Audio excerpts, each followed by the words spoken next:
समस्त को शुभेच्छा। देख आमे आज पढ़िबा ओडिया साहित्य कथा। ओडिया साहित्य कथा आयोजक हेले आमर ओडिया सिलेबस कमिटी। आमर छात्र छात्री मानक निमंते ओडिया भाषा इतिहास, ओडिया भाषार सृष्टि, ओडिया भाषार विकास, ओडिया भाषार वर्तमान स्थिति जानिबा एकांत आवश्यक। कारण ओडिया होची आमर मातृभाषा। मातृभाषा होची आमर जो कौन भाव प्रकाशर सर्वोत्कृष्ट माध्यम।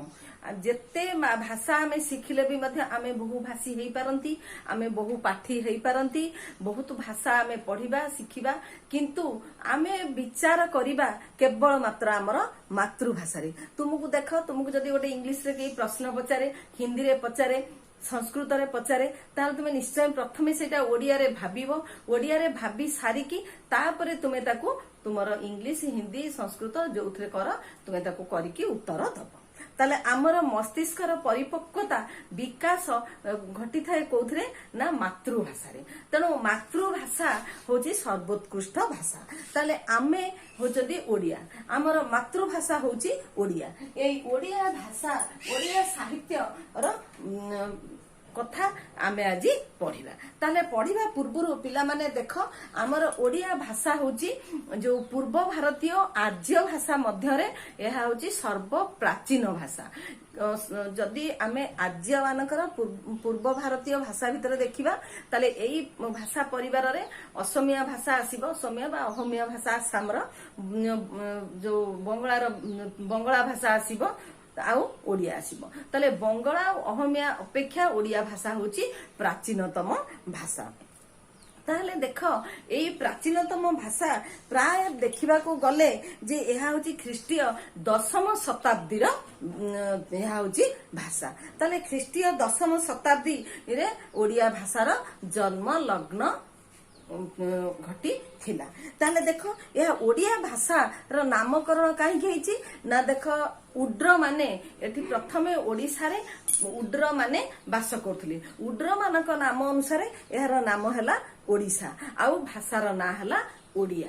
तेणु उड्र शब्दरू आमे ओडिया भाषा बोलिकी जानिचंदी। आ ओडिया भाषा होची आम ओडिसार कथित भाषा, आम ओडिसार साहित्य भाषा, आमर शिक्षा भाषा, आउ आमर प्रशासनर भाषा। तेणु ओडिया भाषा होची आमर जानिले जे आम ओडिया जातिर अस्मिता, आम ओडिया जातिर गौरव, आम ओडिया मानकर भाव विनिमयर सर्वोत्कृष्ट भाषा।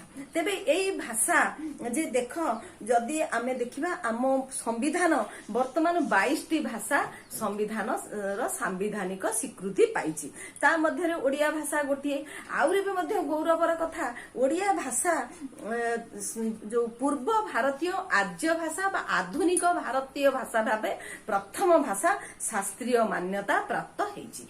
आउ सर्व भारतीय स्तर रे देखिबा को गले एहा 6ठ तम स्थान रे शास्त्रीय मान्यता प्राप्त हेछि। ताले ओडिया भाषा आमे जानिले जे एहार एते गौरवमय प्राचीनता रहिछि, एहार एते कोन विकसित भाषा। किंतु हेले भी मध्य दुखर कथा, जेतेबेले हमर ओडिसा बोली कि कोनोसी प्रदेश नथिला, सेतेबेले जेतेबेले इंग्रेज माने भारत रे शासन करथुले 1903 मसिया रे ओडिसा इंग्रेज साम्राज्य भुक्त हैला। सेतेबेले ओडिसार किछि अंश बंग, किछि अंश बिहार, किछि अंश माड्रास सहित मिसिकी रहितला। सेतेबेले बंगीय माने आसिकी ओडिसार शासन कार्य करुथिले। जेहेतु ओडिया माने विभिन्न अंचल रे मिसिकी अन्य अंचल सहित मिसी जाइथिले, तेणु ओडिया भाषा सेतेबेले भाषार जानिकी सेतेबेले थिला अंधकारमय समय। आ सेही समय बंगाली माने चक्रांत करुथिले जे किमिति ओडिया भाषा संपूर्ण लोप पाई जाइकी बंगाली भाषा चलिबो।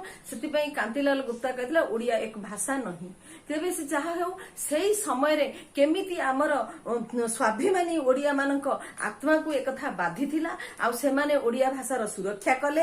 केमिति ओडिया भाषा आज वर्तमान आम पाखरे आज को अवस्था रे पहुंची एवं यार भविष्यत केमिति, ए सब विषय रे आमे पढ़िबा। तेबे ए सब पढ़िबा पूर्व देख सिद्धेश्वर दास जा कोंती आमे आदिकवि सारला दास तांकर जो विचित्र रामायण होची ओडिया भाषार प्रथम काव्य। ताहले ओडिया भाषार प्रथम लिखित काव्य प्रथमे होची कोन ना हमर जो कोन विचित्र रामायण जहाँ आम कहते जे प्रथमे सिद्धेश्वर परिडा परवर्ती समय आम सारला दास बोलिकी जानी जिते महाभारत रचना कले ताहले एई सारला दास होउचंती आदिकवि कहीं कहुए ना से प्रथम ओडिया भाषार से कौन लिखित ग्रंथ सृष्टि करथिले ताहले से जाहु आम एबे पढ़िबा ओडिया भाषार जो कौन साहित्य कथा आम पढ़िबा। एठी देखो पिला माने आउ गोटे कथा तुमने मन पकाओ जे तमाने सब तल क्लास रे नवम श्रेणी रे जो आमर ओडिया भाषार क्रम विकास प्रथम भाग पढ़ी अर्थात ओडिया भाषा केमिति क्रम केमिति सृष्टि हला केमिति विकास लाभ कला आमे पढ़ी ताले आज आमे पढ़िबा 1870 मसिया परठारु ओडिया भाषार किपरि क्रम विकास लाभ कला। ताहले देख जे ओडिया भाषा प्राय ख्रीष्टीय 19 शताब्दी आरंभ को मुझे कहूली जे 19 शताब्दी आरंभ बेलू कौन होता ना इंग्रेज माने ओडिशा अधिकार करते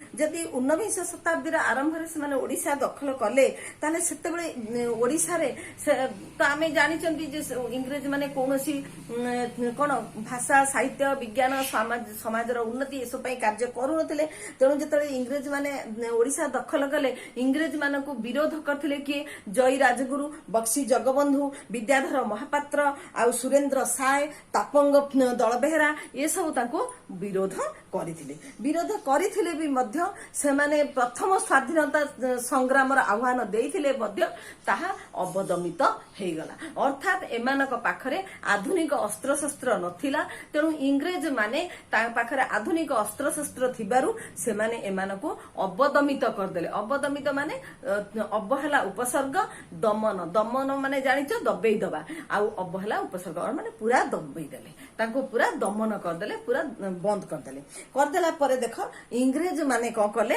ना सेतेबेले आमे जानिछंती जे इंग्रेज माने प्रथमे आसिकी कलिकता रे संकर वाणिज्य कोठी स्थापन करथिले तेणु कलिकता सहर से माने प्रथमे कलिकता दखल कला परे तापरे आस्ते आस्ते भारतर अन्य अंचल को दखल कले तेणु कलिकता सहर रे से माने कोन करथिले गोटे सूर्यास्त आईन करथिले सूर्यास्त आईन कोन सेतेबेले भारत रे जो माने बा ओडिसा रे जो माने जमीदार थिले से माने जदि सूर्यास्त पूर्वरु निर्धारित दिन जाई कि तांकर जमीदारी पैठ दाखल न करिवे ताहले तांकर जमीदारी उठी जाउथला तेणु ओडिसा रु सेतेबेले कलिकता जिबा बहुत कष्टकर व्यापार थिला तेणु बहुत जन पहुंची पारु नथिले इंग्रेज मानकर एटा गोटे चक्रांत थिला आ द्वारा से माने कोन करथिले ना गोटे नूतन जमीदार श्रेणी सृष्टि कले नूतन जमीदार श्रेणी कोन जो माने कि तांको अधिक पैसा देबे तांको प्रति आनुगत्य स्वीकार करिवे आ इंग्रेज मानको अधिक पैसा दबा आनुगत्य स्वीकार करबा अर्थ ओडिया मानक साधारण लोक मानक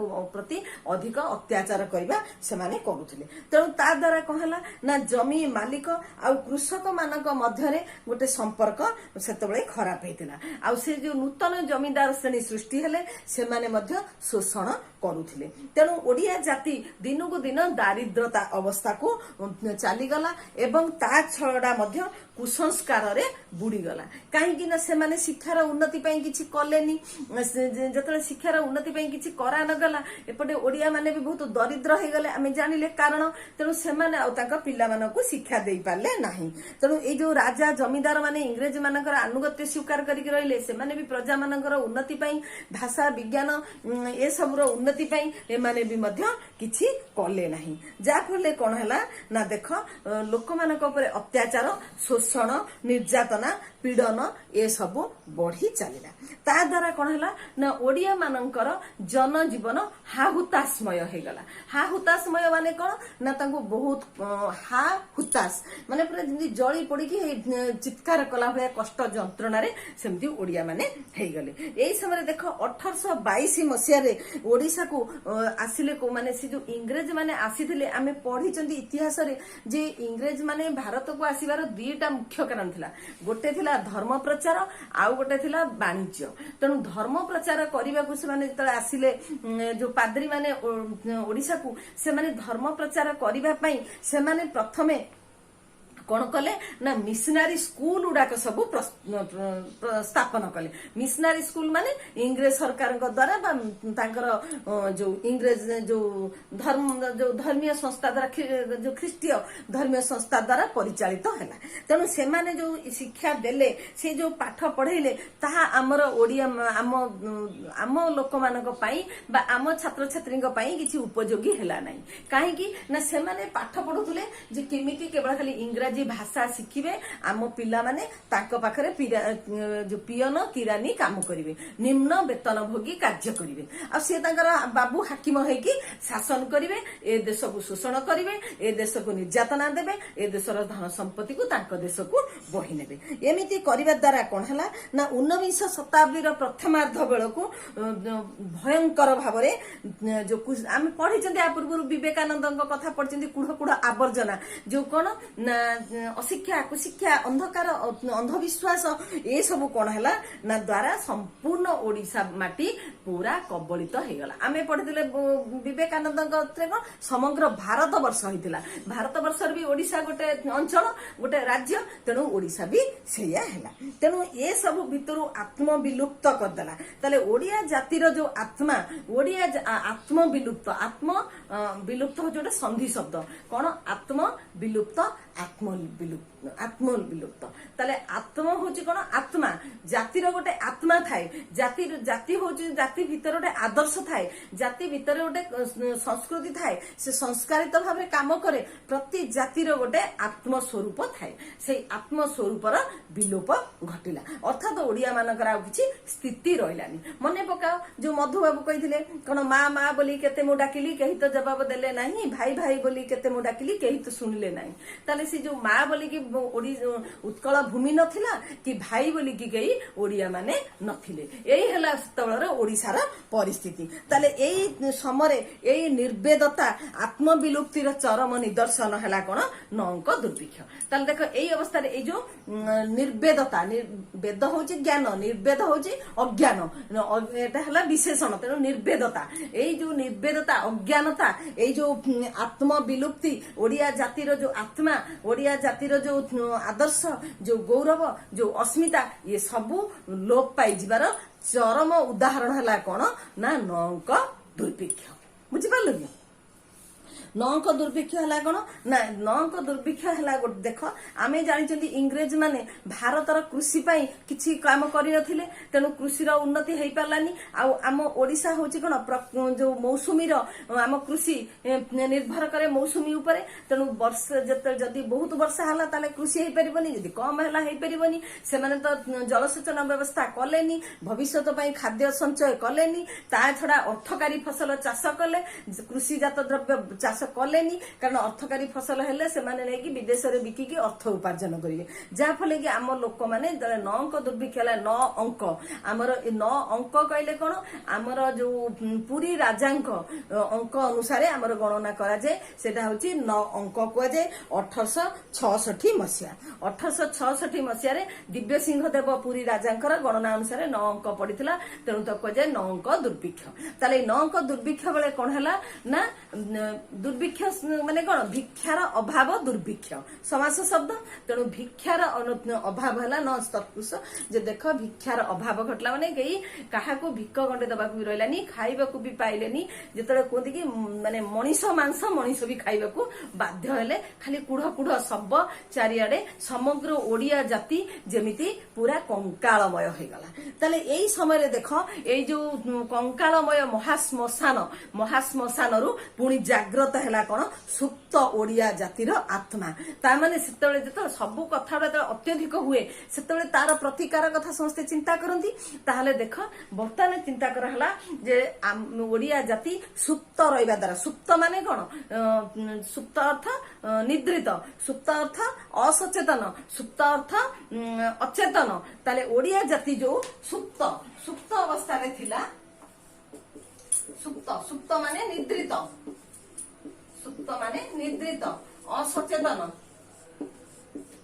असचेतन ताले असचेतन ए निद्रित अवस्थारू जेतेबेले समग्र ओडिशा भूमि हे गला गोटे महाश्मशान सारी आडे खाली कुढ़ कुढ़ शब खाइबाकू नाही समस्ते मरी पड़िचंती ताले एई अवस्था रे ओडिया माने चिंता कले जे आमको किछि करिबाकू पड़िबो तेणु ता भितु जागे उठिला कोन एई सुप्त अवस्थारू जागृत हला ओडिया जातिर कोन ना जो सचेतनता ओडिया जाति निद्रा भंग हला से माने निद्रा भंग हला अर्थ सचेतन हेले जागृत हेले से माने जानिले जे आज हमर ए अवस्था कोन पई हेची कोन कले हम एथरु मुक्ति पाइबु केमिति हम ओडिसा भूमि हमर ओडिया जाति हमर ओडिया भाषा बंची रहिबो तेनु सेठु से माने कोन कले आत्म जागृति ताक समस्त जो जो आत्म विलुप्ति घटिथिला आमे जानिले नौक दुर्भिक्ष पूर्व ओडिया मानकर आत्म कौन विलुप्ति घटी वर्तमान घटला कौन आत्म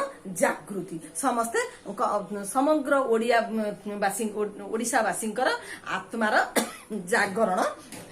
जागरण है अर्थात मातृभूमि को आधार करिकी ओडिया जातिर शुभ शंख निनादित हला मातृभूमि को आधार करिकी अर्थात सेति बेले मु कहली ना जे प्रथमे हमर सिना घर खंडे थिले आमे तापर निजर परिचय दबा ताहले जे आमे अमुक लोक आमे अमुक गाँर कि अमुक अंचलर ताले आमर तो ओडिशा भूई नथिला बंग बिहार कौन आंध्र सहित मिसिकी खंडे खंडे रहितला तेणु सेउठु शुभ शंख निनादित हला निनादित माने बाजी उठिला को शुभ शंख ना आगे आमर स्वतंत्र ओडिशा प्रदेश दरकार आमर आगे आम राज्य गठन हवा दरकार से तार प्रतिवाद प्रतिध्वनि प्रतिध्वनित हवाकू लागिला सेही समय मु तुमको कहूथिला जे एतेल को जो बंगाली माने चक्रांत करथुले किमिति स्वतंत्र ओडिशा प्रदेश गठन न हो किमिति ओडिया भाषा विलुप्त हो जाऊ से गोटे बही लिखि देले कांतिलाल घोष जे ओडिया एक भाषा नहीं कहते ओडिया गोटे भाषा नुहे बोली से लिखि देले एटा ओडिया मानकर अस्मिता को एपटे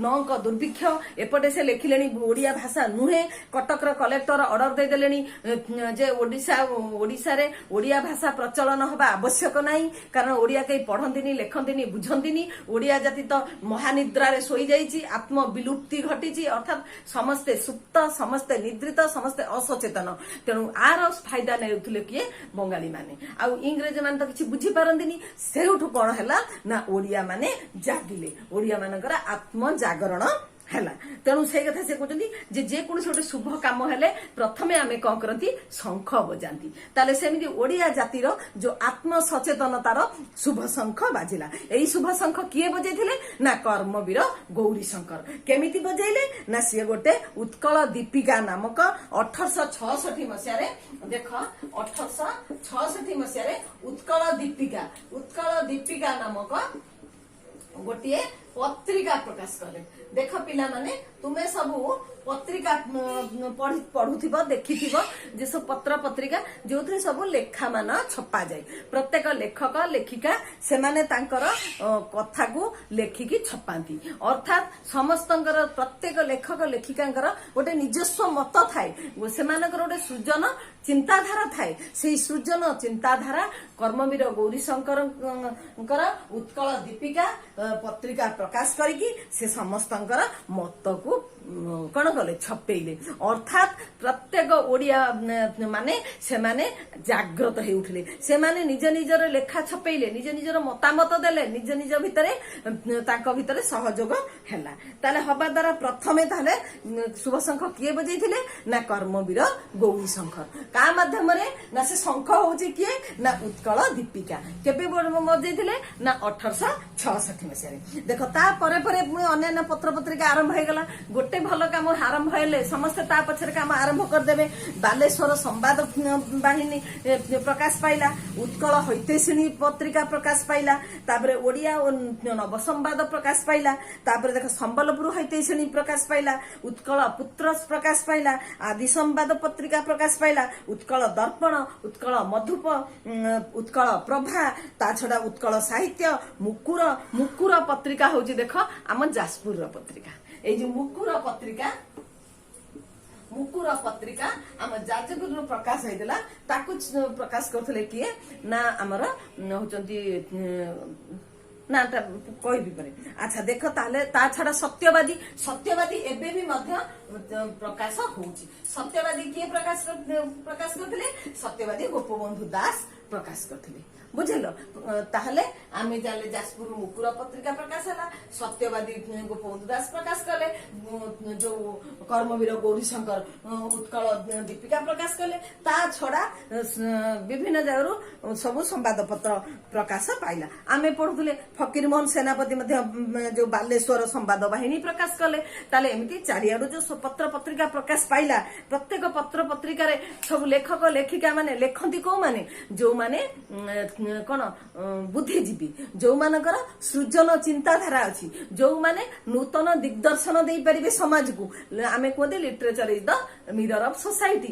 ଓଡିଆ ସମାଜରେ କଣ ଘଟୁଛି ଆଉ ଓଡିଆ ସମାଜରେ କଣ ଘଟିବାକୁ ଯାଉଛି ଏ କଥା ସମସ୍ତେ ପ୍ରକାଶ କଲେ ପତ୍ର ପତ୍ରିକାରେ। ପାଇଲା ଲେଖା ପ୍ରକାଶ ପାଇଲା ପରେ ଦେଖ 19 ଶତାବ୍ଦୀର ପ୍ରଥମାର୍ଦ୍ଧ ବେଳକୁ କଲିକତା ଗୋଟିଏ ମୁଖ୍ୟ ସହରରେ ପରିଣତ ହୋଇଗଲା। ଆଉ ସେଠାରେ ଇଂରାଜୀ ଶିକ୍ଷାର ପ୍ରସାର ଘଟି ନବଶିକ୍ଷିତ ଗୋଷ୍ଠୀ ଆବିର୍ଭାବ ହେଲେ। ତାହେଲେ ଆମେ ପଢୁଥିଲେ ଯେ କଲିକତା ସହରରେ ପ୍ରଥମେ ଇଂରେଜ ମାନେ ପ୍ରଥମେ କଲିକତା ସହରକୁ ବିକାଶ ଲାଭ କରେଇଲେ, କାହିଁକିନା ସେଇଠି ରହିଲେ, ସେଇଠାରେ ଇଂରାଜୀ ଶିକ୍ଷା ପ୍ରଥମେ ପ୍ରଚଳନ ହେଲା, ବିଦ୍ୟାଳୟ ପ୍ରତିଷ୍ଠା ହେଲା, ସବୁ ଇଂରାଜୀ ପଢିଲେ, ପଢିକି ଗୋଟେ ନୂଆ ଇଂରାଜୀ କଣ ଇଂରାଜୀ ଶିକ୍ଷା ପାଇଥିବା ଗୋଷ୍ଠୀ ଗୋଟେ ସୃଷ୍ଟି ହେଲେ। ଅର୍ଥାତ ଓଡିଆ ମାନେ ବି ସେଠି ଯାଇକି ପାଠ ପଢିଲେ।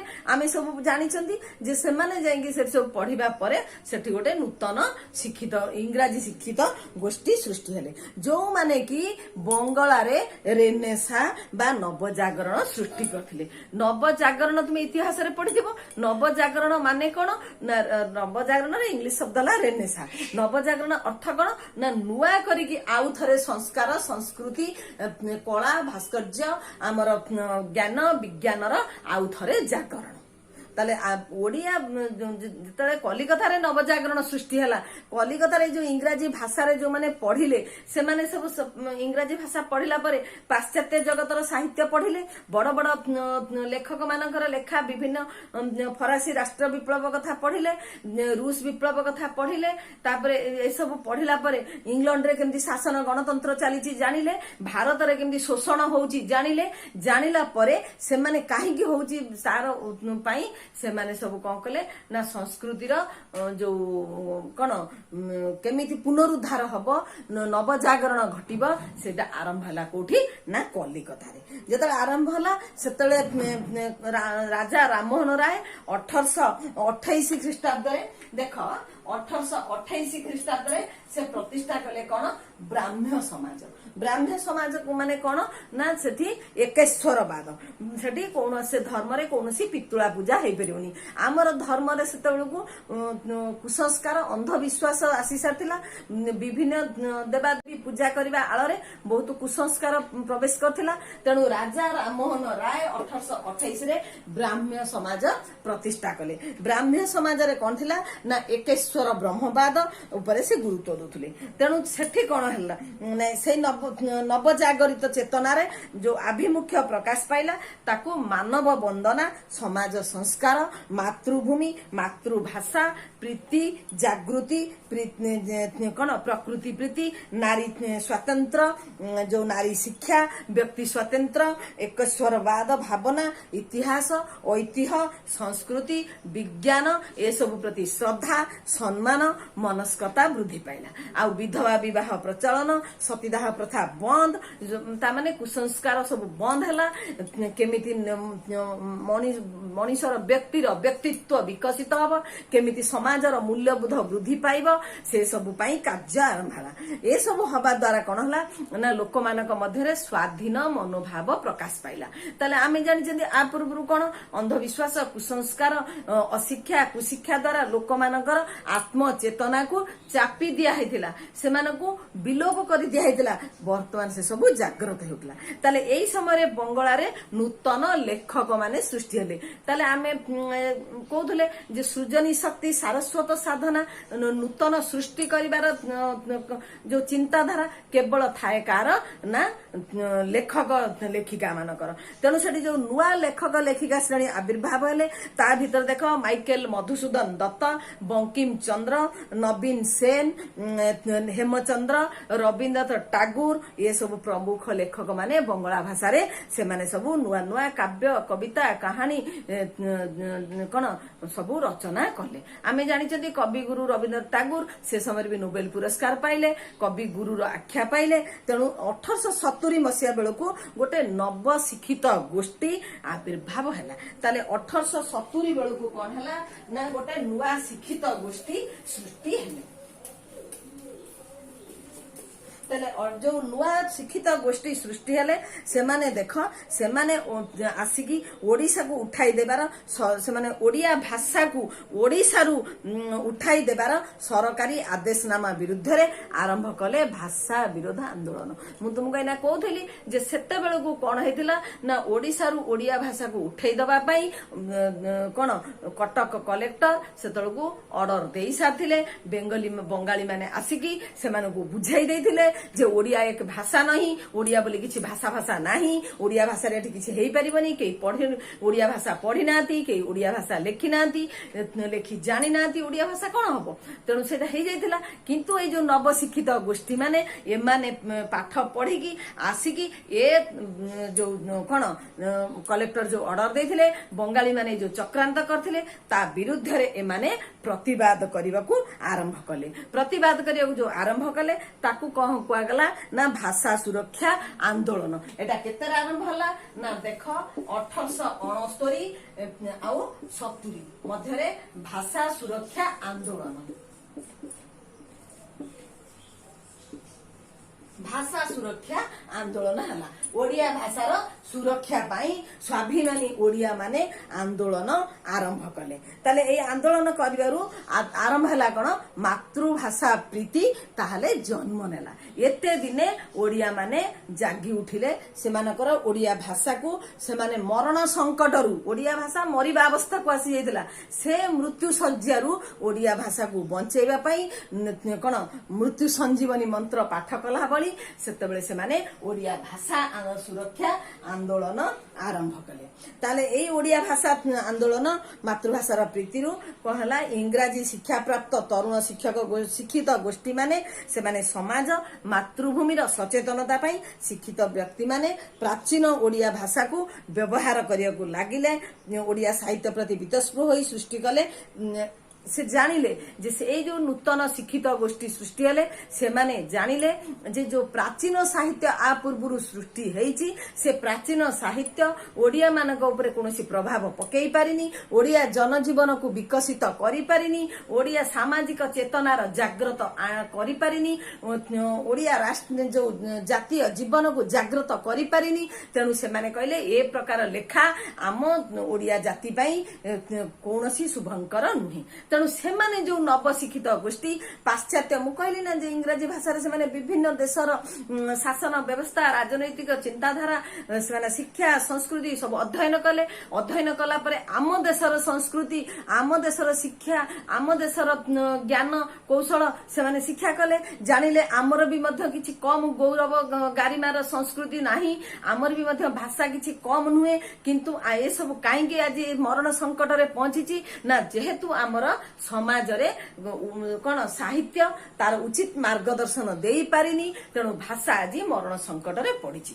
ତେଣୁ ସେମାନେ କଣ କଲେ ନା ପାଶ୍ଚାତ୍ୟ ସାହିତ୍ୟ ଅନୁକରଣରେ ସେମାନେ ପୁଣି ନୂତନ ସାହିତ୍ୟର ଅମୃତ ଫଳଶ୍ରୁତି ଆରମ୍ଭ କଲେ। ମୁଁ କହିଛି ଚିଲିକା କାବ୍ୟ ପଢିଲା ବେଳେ କହିଥିଲି ମଧୁବାବୁଙ୍କ କଥା ଯୋଉ କଣ କେମିତି ଯେ ସେମାନେ କଣ କରିଥିଲେ ନା ଯୋଉ ପ୍ରାଚୀନ ପାଶ୍ଚାତ୍ୟ ଭାଷା ସେମାନେ ଅଧ୍ୟୟନ अध्ययन कले ओडिशार प्राचीन भाषा को अध्ययन कले ओडिशार सुंदर प्राकृतिक सबुजिमा से माने दर्शन कले ता द्वारा देखिले आमर एठी कौनसी अभाव नहीं आमर कौन गौरवमय परंपरा अच्छी आमर कौन उन्नत भाषा अच्छी सुंदर प्राकृतिक सुषमा अच्छी तेणु ताको उज्जीवित करने नूतन शिक्षित गोष्ठी माने से माने आरंभ कले जदिओ आधुनिक चेतना रे कौन है ना देख ता द्वारा जो केमिति भारतीय ओडिशावासी माने आत्मनिर्भरशील हेबे केमिति से माने निजे तांकर निज पई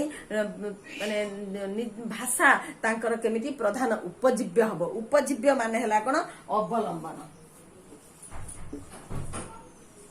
उपजीव्य माने हला अवलंबन ताले ताले भाषा हला कोन ना प्रधान उपजीव्य ताले चेतनार भिन्न भिन्न दिग साहित्यर रूप नेला तथापि औपनिवेशिक माने शासन दिगरे मानसिकता जन्म नेथिला ताहा औपनिवेशिक मानसिकतारू संपूर्ण मुक्त होई पालानी ताले जदिओ नूतन चिंता नूतन चेतना पाश्चात्य शिक्षा अनुकरण रे आमर नूतन शिक्षित गोष्ठी मध्य सृष्टि हेला किंतु तथापि ए जो औपनिवेशिक चिंताधारारू मुक्त होई पारिला नाही काहेकि ना सेतले औपनिवेशिक शासन चलीथिला भारत वर्ष रे एवं ओडिसा रे तेनु ए जो नूतन साहित्य सृष्टि हला आधुनिक साहित्य सृष्टि हला 1870 मसिया बेलकू सेतले कोन हला ना क्रम विकास पथरे गति कला 1870 मसिया बेलकू आमे एठी कहथले भाषा सुरक्षा आंदोलन आरंभ हला तेनु ओडिया भाषा कोन हला ना विकास दिगरे क्रम विकास दिगरे गति कला अर्थ आस्ते आस्ते आस्ते आस्ते पुणी आगको विकसित हेबाकू लागिला ताहले विभिन्न समय रे केमिति ताले विकास लाभ कला ना विभिन्न समय रे विभिन्न रुचि अनुसार तार मध्य कलेबर परिवर्तन हला आमे जो कहथले समयर स्वाक्षर होची कोन ना साहित्य जो समय रे जो साहित्य रचना हेची से समयर सामाजिक अर्थनैतिक राजनैतिक परिस्थिति को से कोन प्रतिफलित करिछि सेति पई साहित्य को कुआ जाय समाजर दर्पण माने वर्तमान आमे जो साहित्य रचना करिबा सेटा कोन 19 शताब्दी साहित्य हबो कि केबे हे परिबोनी सेटा वर्तमान 21 शताब्दी साहित्य हबो आ 19 शताब्दी जो साहित्य सृष्टि हेची सेटा केबे 21 शताब्दी हबोनी कारण साहित्य होची समयर मु कहिली स्वाक्षर जो समयर जहा घटी थाए सेटा सेही समयर साहित्य रे प्रतिफलित हुए तेणु जतले समय परिवर्तन हला समय क्रमे मध्य आमर साहित्य रे मध्य आमर ओडिया भाषा ओडिया साहित्य रे मध्य परिवर्तन हला अर्थात ओडिया भाषा साहित्य र नवकलेबर सृष्टि हला ए जो नवकलेबर सृष्टि हला ताकू नेकी ओडिया भाषा साहित्य को देख 6टी भाग रे विभक्त करा गला कोन ना आमे एना कहउतले राधानाथ जुग कथा मु कहउथली जे जो नूतन शिक्षित संप्रदाय सृष्टि हेले जो माने प्राच्य साहित्य प्रति वितस्पृह हेगी आधुनिक साहित्य सृष्टि करिया पई पाश्चात्य साहित्य अनुकरण रे साहित्य सृष्टि कले सेमाना को कहगला कोन ना देख एक रहला राधानाथ जुग गरम करे रखि पानी पी दो नन दे दे देख एक रहला कोन ना राधानाथ जुग आमे जतले पढ़िथिले चिलिका काव्य तम मानकर मने थिबो सेते बेले आमे पढ़िथिले जे राधानाथ होउचंदी जुग स्रष्टा आधुनिक ओडिया साहित्यर से होउचंदी जुग स्रष्टा ए कथा आमे पढ़िथिले ताले एबे भी से कथा मने पकाओ जे से होउचंदी आधुनिक राधानाथ होउचंदी कोन ना जुग स्रष्टा को जुग स्रष्टा ना आधुनिक जुगर स्रष्टा थिले बुझि पारलो कि अच्छा राधानाथ परे परे आसला कौन ना तापरे सत्यवादी जुग तुम्हें जानिच जे आमे जो पढ़ुले कौन ना वन तमे तळ क्लास रे पढ़ी थिबो सत्यवादी जुग आसला केतेबेले ना जेतेबेले भारत वर्ष रे कोन हला ना असहयोग आंदोलन आरंभ हला हमर पिला माने पाठ पढ़िबा पई जातीय विद्यालय सृष्टि हला सेतेबेले जो सत्यवादी रे जातीय वन विद्यालय प्रतिष्ठा हला सेई जातीय वन विद्यालय रो 5 जन गोपबंधु आ तंगर सहकर्मी 4 जन मिसिकी ନେଇକି 5 ଜଣଙ୍କୁ ନେଇକି ପଞ୍ଚସଖା ସୃଷ୍ଟି ହେଲା। ସେଇମାନେ ଶିକ୍ଷା ସାହିତ୍ୟ ସଂସ୍କୃତିର କଣ ଯୋଉ ବିକାଶ କ୍ଷେତ୍ରରେ ତାଙ୍କର ଅବଦାନକୁ ନେଇକି ସୃଷ୍ଟି ହେଲା କଣ ନା ସତ୍ୟବାଦୀ ଯୁଗ। ତାପରେ ଦେଖ ଆସିଲା କଣ ନା 3ରେ ଆସିଲା ସବୁଜ ଯୁଗ। ସବୁଜ ଯୁଗ କଣ ନା ସବୁଜ ଯୁଗ ହେଲା କଣ ମାନବବାଦୀ ଯୁଗ। ଅର୍ଥାତ ସବୁଜ ଯୁଗ ହେଲା ପ୍ରଗତିର ନା ଜାଣିଥିବ କେମିତି ମାନବିକତାର ବିକାଶ ହବ, ମାନବର କେମିତି ବିକାଶ ହବ, ମାନବକୁ ନେଇକି ସମାଜ, ବ୍ୟକ୍ତିକୁ ନେଇକି ସମାଜ, ତେଣୁ ବ୍ୟକ୍ତିର ଉନ୍ନତିରେ ସମାଜର ଉନ୍ନତି। ତେଣୁ ତାପରେ ଆରମ୍ଭ ହେଲା କଣ ନା ସବୁଜ ଯୁଗ। ସବୁଜ ଯୁଗ ପରେ ଆସିଲା କଣ ତାପରେ ପ୍ରଗତି ଯୁଗ। ଦେଖ ତାପରେ ଆସିଲା ପ୍ରଗତି ଯୁଗ। ପ୍ରଗତି ପର୍ବ, ଏଗୁଡ଼ା ସବୁ ପର୍ବ ବି ହବ, ପର୍ବ ପର୍ବ ପର୍ବ ଯୁଗ ବା ପର୍ବ ପର୍ବ। ତାପରେ ଦେଖା ଆସିଲା ଅତ୍ୟାଧୁନିକ ପର୍ବ। ତାପରେ ଆସିଲା ଅତ୍ୟାଧୁନିକ ପର୍ବ।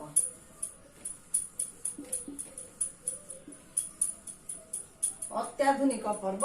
ତାପରେ ଆସିଲା ଉତ୍ତର ଆଧୁନିକ ପର୍ବ। ଉତ୍ତର ଆଧୁନିକ ପର୍ବ। ଉତ୍ତର ଆଧୁନିକ ପର୍ବ। ଦେଖ ପିଲାମାନେ ଏଇଟା ଯୋଉ କରାହେଇଛି ଯେ ଓଡିଆ ସାହିତ୍ୟର କ୍ରମ ବିକାଶର ଇଏ ହଉଛି ଗୋଟିଏ ଗୋଟିଏ କଣ ଅଧ୍ୟାୟ। ଯେ ପ୍ରଥମେ ଆରମ୍ଭ ହେଲା ରାଧାନାଥ ହେଲେ ଆଧୁନିକ ଓଡିଆ ସାହିତ୍ୟର ଯୁଗ ସ୍ରଷ୍ଟା। ତାଙ୍କ ପରେ ଆସିଲା ସତ୍ୟବାଦୀ ଯୁଗ। ସତ୍ୟବାଦୀ ଯୁଗ ପରେ ଆସିଲା ସବୁଜ ଯୁଗ। ସବୁଜ ଯୁଗ ପରେ ପ୍ରଗତି ଯୁଗ। ପ୍ରଗତି ଯୁଗ ପରେ ଆଧୁନିକ ଯୁଗ। ଆଧୁନିକ ଯୁଗ ପରେ ଆସିଲା ଉତ୍ତର ଆଧୁନିକ ଯୁଗ। ତାହେଲେ ଏହାକୁ ନେଇକି ଆମର ଓଡିଆ ସାହିତ୍ୟ ଆଗକୁ ବଢି ଚାଲିଲା। ତାହେଲେ ଠିକ ଅଛି, ଆମେ ଆଜି ଏତିକି ପଢିଲେ, ଆମେ ଆରି ଉପରେ ଆଲୋଚନା କରିବା। ଆଉ ଗୋଟେ କଥା ପିଲାମାନେ ଦେଖ, ଆମର ଏଇ ଯୋଉ ଓଡିଆ ସାହିତ୍ୟ କଥା ଏ ବିଷୟରୁ ଆମର ସରଳାର୍ଥ ପଡିବନି, କୌଣସି କଣ ଦୀର୍ଘ ଉତ୍ତର ମୂଳକ ପ୍ରଶ୍ନ ପଚରା ଯିବନି, କେବଳ ସଂକ୍ଷିପ୍ତ ପ୍ରଶ୍ନ ଏଇ ବିଷୟରୁ ଆମର ଆସିବ। କାରଣ ଯେ ଏଇଠି ଦେଖ ତମମାନେ ସଂକ୍ଷିପ୍ତ ପ୍ରଶ୍ନ ଆସିବାର ଅର୍ଥ ହେଲା ଯେ ତମମାନେ ଓଡିଆ ଭାଷାକୁ ଜାଣ, ଓଡିଆ ଭାଷାକୁ ଭଲ ଭାବରେ ବୁଝ। ଓଡିଆ ଭାଷା ହେଲା ଆମ ଜାତିର ଇତିହାସ, ଆମ ନିଜର ଇତିହାସ, ଆମ ନିଜର ଗୌରବ, ଆମର ଗାରିମା ବର୍ତ୍ତମାନ କୋଉ ପରିସ୍ଥିତିରେ ପହଞ୍ଚିଛି ତାକୁ ସବୁ ନେଇକି ଆମେ ଆଲୋଚନା କରିବା। ତେବେ ତା ଆଲୋଚନା କରିବା ପୂର୍ବରୁ ଦେଖିବା ଯେ ଆଜି ଆମେ କଣ ସବୁ ପଢିଲେ। ଆଜି ଆମେ ପଢିଲେ କଣ ଦେଖ, ପ୍ରଥମେ ଆମେ ପଢିଲେ ଯେ କେମିତି ଓଡିଆ ଜାତି, ଆଜି ଆମେ ପଢିଲେ ପ୍ରଥମ ହଉଛି କେମିତି ଓଡିଆ ଜାତି ଯେ ଆତ୍ମ ବିଲୁପ୍ତ ଅବସ୍ଥାରେ ପହଞ୍ଚିଲା। ତାପରେ ଓଡିଆ ଜାତି ଆତ୍ମ ବିଲୁପ୍ତ ଅବସ୍ଥାରେ ପହଞ୍ଚିବା ଦ୍ୱାରା କଣ ଘଟିଲା ନା ନଅଙ୍କ ଦୁର୍ଭିକ୍ଷ ହେଲା, ଲୋକମାନେ ଅତ୍ୟାଚାରିତ ହେଲେ, ଜାତିର ଆତ୍ମା ଲୋପ ପାଇଗଲା। ତାପରେ ମହାଶ୍ମଶାନ ଯୋଉ ନଅଙ୍କ ଦୁର୍ଭିକ୍ଷର ମହାଶ୍ମଶାନରୁ ପୁଣି ଆତ୍ମ ଜାଗୃତି ଆରମ୍ଭ ହେଲା। ଶୁଭ ଶଙ୍ଖ ବାଜିଲା। ତାହେଲେ ଶୁଭ ଶଙ୍ଖ କିଏ ବଜେଇଲେ ନା ଆମେ କହିଲେ ଯେ ଆମର କିଏ ସେ ନା କର୍ମବୀର ଗୌରୀଶଙ୍କର ପ୍ରଥମେ ସେ ଲୋକମାନଙ୍କ ମଧ୍ୟରେ ସେ ଆରମ୍ଭ କଲେ। କେମିତି ନା ଆମେ କହିଲେ ଯେ ସେ ପ୍ରଥମେ ଯୋଉ ପତ୍ରିକା ଆରମ୍ଭ କରିକି ସେ ଲୋକମାନଙ୍କ ମଧ୍ୟରେ ସେ ସଚେତନତା ସୃଷ୍ଟି କରିବା ପାଇଁ ସେ ଯୋଉ ଉତ୍କଳ ଦୀପିକା ପ୍ରକାଶ କଲେ। ତା ମାଧ୍ୟମରେ ଲୋକମାନଙ୍କ ମଧ୍ୟରେ କେମିତି ତାଙ୍କର ଲୋକଙ୍କର ଭାଷା ହଉଛି କଣ ଭାବ ବିନିମୟର ମାଧ୍ୟମ। ତେଣୁ ପତ୍ରିକା ମାଧ୍ୟମରେ ଲୋକମାନେ ତାଙ୍କର ଭାବକୁ ଭାଷା ଲିଖିତ ଭାଷାରେ ଆମେ ଭାଷା ପଢିଛନ୍ତି ଆଗରୁ, ଲିଖିତ ଭାଷା ମାଧ୍ୟମରେ ସେ ତାକୁ ପ୍ରକାଶ କରିପାରିବେ। ଲିଖିତ ଭାଷା ହଉଛି କଣ ନା ଯାହାକୁ ଆମେ ସାଇତିକି ରଖିପାରିବା, ଆମେ ପରବର୍ତ୍ତୀ ସମୟରେ ନିଜେ ଦେଖିପାରିବା, ଅନ୍ୟକୁ ଦେଖେଇ ପାରିବା। ଆମର ଭାଷା ହଉଛି ଓଡିଆ ଭାଷା ହଉଛି କଣ, ଓଡିଆ ଭାଷାରେ କଥିତ ଭାଷା ଅଛି, ସାହିତ୍ୟିକ ଭାଷା ଅଛି, ଶିକ୍ଷା ପାଇଁ ଭାଷା ଅଛି ଏବଂ ପ୍ରଶାସନ ପାଇଁ ଭାଷା ଅଛି, ଆଉ ଲିଖିତ ଭାଷା ଅଛି। ତେଣୁ ଏଇ ଯୋଉ କଥିତ ଭାଷା ଲିଖିତ ଭାଷା ମଧ୍ୟରେ ପାର୍ଥକ୍ୟ ହେଲା କଣ, କଥିତ ଭାଷା ଆମେ ଧ୍ୱନି ମାଧ୍ୟମରେ ପ୍ରକାଶ କରୁଛନ୍ତି, ଲିଖିତ ଭାଷାକୁ ଆମେ ଲିପି ମାଧ୍ୟମରେ ପ୍ରକାଶ କରୁଛନ୍ତି। ଏଇ ଲିପି ହଉଛି କଣ, ଲିପି ମାଧ୍ୟମରେ ଜଣେ ନିଜର ଭାବକୁ ପ୍ରକାଶ କରେ, ନିଜର ସୃଜନତାକୁ ପ୍ରକାଶ କରେ, ତାକୁ ପ୍ରକାଶିତ କରେ କିଏ, ପତ୍ର ପତ୍ରିକା ପ୍ରକାଶିତ କରେ, କରିକି ପାଠକ ମାନଙ୍କ ପାଖରେ ପହଞ୍ଚାଏ। ପାଠକ ମାନଙ୍କ ପାଖରେ ପହଞ୍ଚାଇଲେ ପାଠକ ମାନେ ଜାଣନ୍ତି, ଆରେ ଏଇଆ ହେଲା ସେଇଆ ହେଲା, पेपर बाहर एया से पत्रिकार बाहर एया लोक मान भितर सचेतनता सृष्टि हुए ताहले ए जो सचेतनतार शुभ शंख बजेले किए गौरी शंकर ताकू से कर्मवीर कुआए तांकर पत्रिका ना थिला कण उत्कल दीपिका तापरे परे अन्य पत्रिका सब प्रकाश पाइला ताले सचेतनता बढ़ी बढ़ी चलीला सचेतनता बढ़ी बढ़ी चले सहित से जो मिशनारी स्कूल प्रतिष्ठा हैला कलिकता रे जो शिक्षार उन्नति हैला शिक्षित श्रेणी सृष्टि हेले ता द्वारा कौन हैला ना नव जागरण हैला जो भाषा शिक्षा संस्कृति क्षेत्र में जो नव जागरण हैला तार प्रभाव भी ओडिशा रे पड़ला ओडिया माने भी जेंकी पाठ पढ़ी के आसिले जो नव शिक्षित ओडिया माने पढ़ी के आसिले से माने ओडिशा रे आसिकी से माने मध्य उन्नति कले ताले पिला माने देखो आज आमे एक कथा जानिले ताले से माने आसिकी जो माने जो शिक्षित माने पहुंचिले से माने देखिले जे ओडिशा रे जो प्राचीन साहित्य अच्छी एते गौरवमय प्राचीन साहित्य थिले भी मध्य तार किछि प्रभाव नहीं तेणु से माने नूतन आधुनिक साहित्य से माने पाश्चात्य ढंग जो शिक्षा अनुकरण रे लिखिबा को आरंभ कले किंतु जेहेतु सेतबेले चलीथिला कोन ना इंग्रज माने भारत रे उपनिवेश स्थापन करथिले आमे सब उपनिवेशिक नियंत्रण रे थिले तेणु उपनिवेशिक चिंताधारा रु मुक्ति लाभ करि पारला नाही सेतबेले ओडिया साहित्य किंतु तथापि क्रम विकास आरंभ हला से क्रम विकास रो धारा आरंभ हला का पाखरु राधानाथ पाखरु आरंभ है आ वर्तमान उत्तर साहित्य उत्तर आधुनिकता पाखरे पहुंचला ताले देख आज आम एति पढ़िले पुणी आम आर पीरियड को पढ़िबा अच्छा आ भितर आमर प्रश्न भी हो पारे अच्छा देख कौन आम ये प्रश्न करिपरिबा आमे बर्तमान प्रश्न फर्द आलोचना करिबा अच्छा प्रश्न फर्द आमे आलोचना करिबा अच्छा देख पिला माने आमे एबे जिबा प्रश्न फर्द को अच्छा कहलो सूर्यास्त नीलाम आईन द्वारा ओडिया माने किपरि क्षतिग्रस्त हेथिले ओडिया माने किपरि सूर्यास्त आईन द्वारा क्षतिग्रस्त हेले ना देख एटा इंग्रेज माने कोन करले ना कलिकता रे से माने जो जमींदार मानकू से मानकू जाई कि सूर्यास्त पूर्वरु ताकर देय जाई कि कोन पैठ करिया को पड़िबो तेनु से माने कोन करथुले ना कृषक मानकू से माने बहुत शोषण करथुले से माने बहुत कोन निर्यातना दउथुले देकी नेई कि सूर्यास्त पूर्वरु जदी न देई परथुले ताले नूतन जमींदार श्रेणी सृष्टि होथुले नूतन जमींदार श्रेणी जो सृष्टि हेले से माने अधिक मात्रा रे कलिकता सेठी तेणु सेठिका लोक माने सेठी सांगे सांगे पैसा पत्र देकी से माने नुआ नुआ जमींदार सब सृष्टि हेले जो नुआ नुआ जमींदार माने सृष्टि हेले से माने जनसाधारण प्रति उदार नथिले से माने शोषण करथुले निर्यातना दउथुले तेणु शोषण पीड़न कौन शिकार होथुले ओडिया माने अच्छा भारत वर्ष रे ब्राह्मण समाजर परिकल्पना प्रथमे किए करथिले आमे आलोचना करथिले राजा राममोहन राय प्रथमे ब्राह्मण समाज प्रतिष्ठा करथिले आमे एना देखिले केबे ना 1828 मसिया रे अच्छा कविवर राधानाथ राय कर कौन कविवर राधानाथ राय को जुगर स्रष्टा थिले से आधुनिक ओडिया साहित्यर स्रष्टा थिले ताले आमे आज एतिकी आलोचना करछंती आमे ताले अन्य प्रश्न आर पीरियड को पुणी आलोचना करिबा आ ओडिया साहित्य केमिति आगो को आउरी क्रम विकास लाभ कला आमे जो 6टी कोन भाग रे देखिले ताको आमे आलोचना करिबा धन्यवाद।